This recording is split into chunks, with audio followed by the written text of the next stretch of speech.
Bonjour à toutes, bonjour à tous, je suis Myriam Bidot, coach et thérapeute de couple depuis 2009. J'exerce à Lyon dans mon cabinet, mais également à distance à travers mes programmes et mes accompagnements de coaching.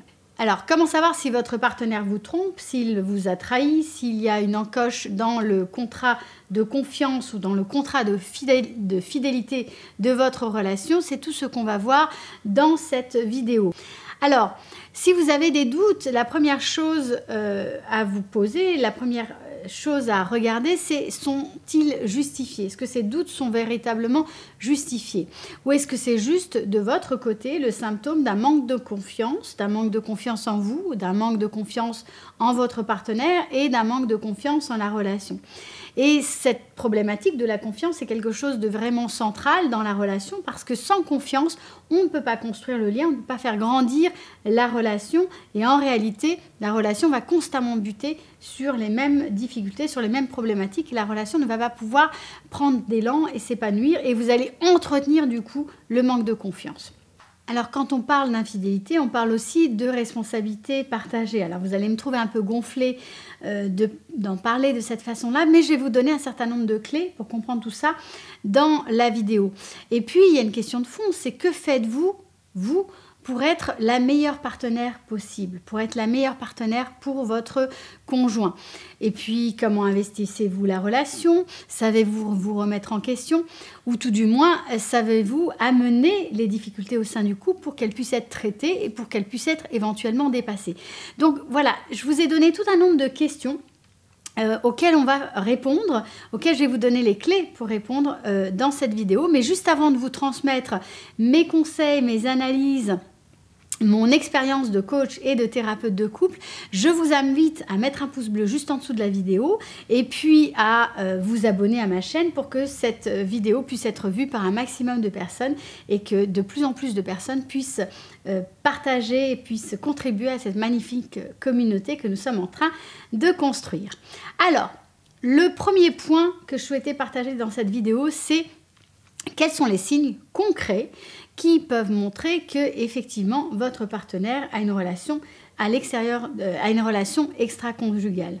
Attention, l'idée ici n'est pas d'houspiller votre partenaire, parce qu'en fait, si vous commencez à houspiller votre partenaire, vous allez obtenir complètement le résultat qui vous fait le plus peur. C'est-à-dire qu'en réalité, vous allez abîmer le lien, abîmer la relation, et vous n'allez pas donner envie à votre partenaire d'être avec vous, et vous augmentez le risque d'infidélité.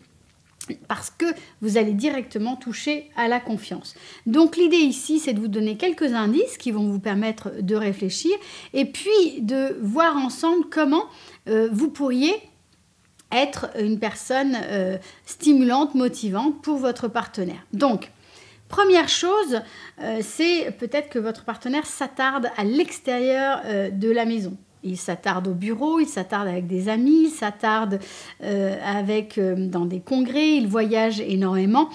Tout ça, c'est lié à des changements d'habitude. Des changements d'habitude au niveau des horaires habituels ou des changements d'habitude au niveau des voyages ou de ce qui est fait habituellement par votre partenaire. Le deuxième point, c'est qu'il prend beaucoup plus de temps pour vous répondre qu'habituellement. Ou bien, il ne vous rappelle pas alors que vous cherchez à le joindre. Donc, ce type de changement de comportement peut être un indicateur qu'il y a du changement dans sa vie à lui. Troisième point, c'est qu'il ne se sépare plus de son téléphone et qu'il est très attentif à où il laisse son téléphone, qu'il s'assure toujours que son téléphone est fermé, qu'il a peut-être changé les codes de son téléphone, peut-être qu'il apparaît aussi sur les réseaux sociaux d'une façon qui est un peu différente de ce que vous connaissez habituellement. Donc tout ça, ça peut être des indices en tout cas qu'il y a du changement.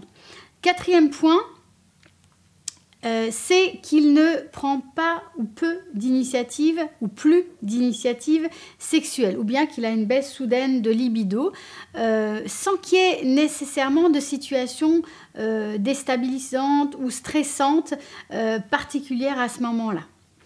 Ensuite, le point suivant, c'est qu'il a une attention nouvelle par rapport à son apparence, par rapport à son physique, il a besoin de faire du shopping, il a besoin de refaire sa garde-robe.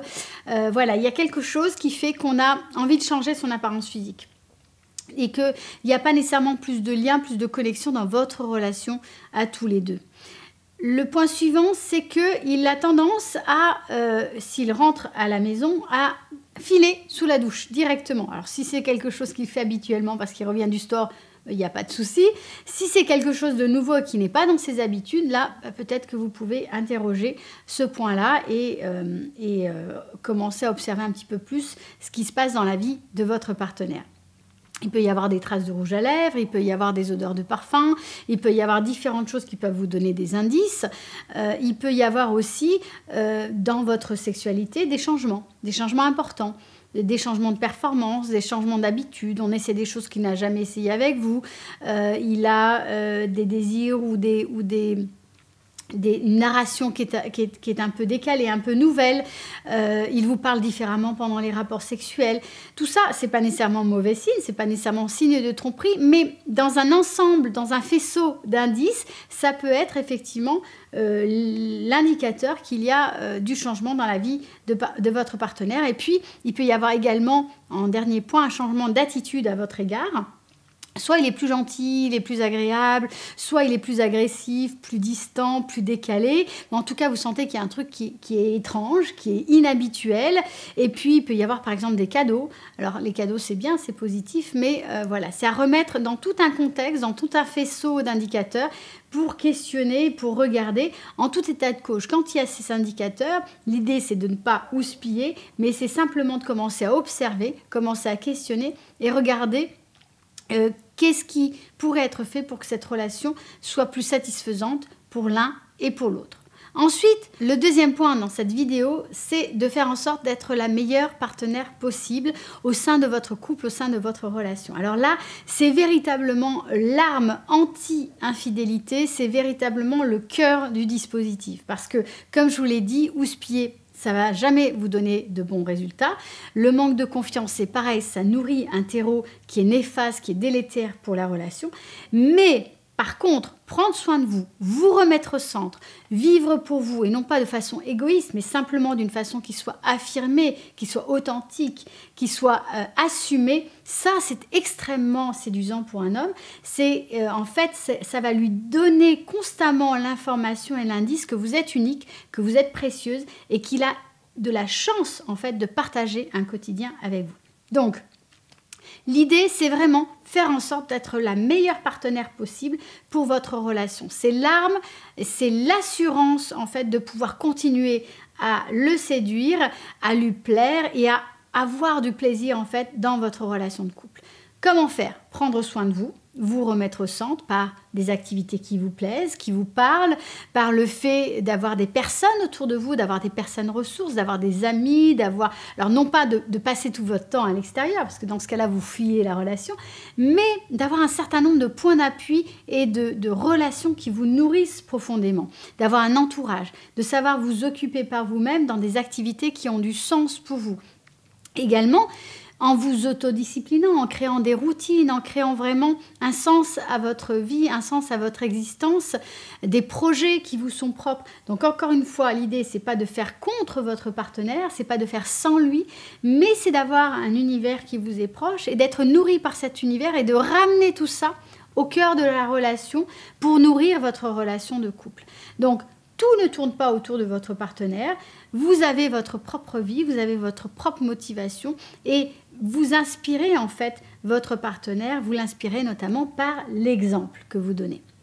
La deuxième chose, ça vient sur la première, c'est le fait de vous remettre au centre. Très souvent, quand on est dans ce type de questionnement autour de l'infidélité, autour du fait qu'on est un partenaire fuyant, autour du fait qu'on sent qu'il y a des choses qui ne fonctionnent pas dans la relation, très souvent, ce qui s'est passé, c'est qu'on a commencé à vivre à travers l'autre et on ne pense qu'à l'autre, on ne réfléchit qu'à ce qui se passe à travers l'autre et c'est comme si on s'était complètement oublié dans l'histoire.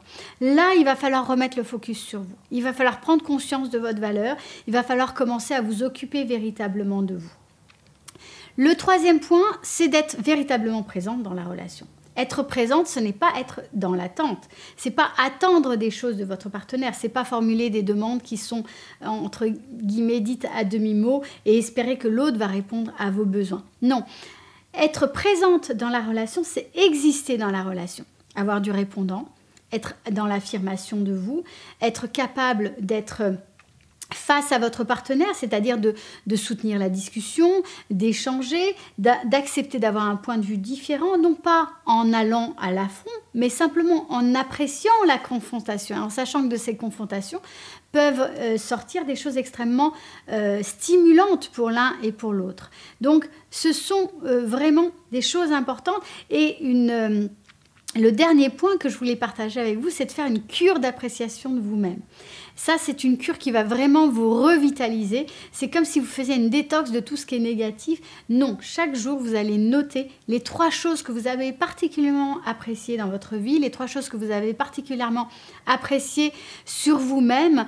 C'est vraiment faire cette cure où vous prenez conscience de votre valeur, vous prenez conscience de votre unicité, de votre différence, mais d'une façon qui soit positive et qui soit bénéfique pour votre couple, pour votre famille, pour tout votre entourage, pour petit à petit rayonner chaque jour un petit peu plus. En conclusion, il n'y a pas de fatalité par rapport au fait que votre partenaire soit fidèle ou infidèle. Si vous regardez cette vidéo, c'est que vous avez des doutes. Je vous ai donné un certain nombre de clés pour travailler sur la question de la confiance et de l'estime de vous. Ça ne va pas ôter, si jamais il y a une infidélité, il va falloir la traiter, il va falloir peut-être vous faire accompagner, vous faire aider. En tout état de cause, l'idée ici, c'est de prendre les choses en main, d'arrêter de subir, d'arrêter de supputer, de sortir un petit peu de votre tête et plutôt de mettre à plat ce que vous souhaitez pour vous, ce que vous souhaitez pour votre relation, de traiter vos difficultés de couple en commençant par vous-même et en allant vers des personnes ressources, éventuellement une personne professionnelle pour pouvoir vous accompagner. J'aimerais vous renvoyer sur 3 vidéos intéressantes sur le sujet que j'ai sur ma chaîne YouTube et que vous trouverez. La première, c'est comment faire pour raviver la flamme dans son couple après une infidélité. Une autre vidéo qui peut être très intéressante pour vous, c'est comment prendre la décision de le quitter ou pas. Et là, en particulier, on va regarder la thématique de l'infidélité et à quel moment vous devez prendre cette décision-là. Et puis, une 3e vidéo qui est intéressante, c'est que faire si mon mari est infidèle et menteur.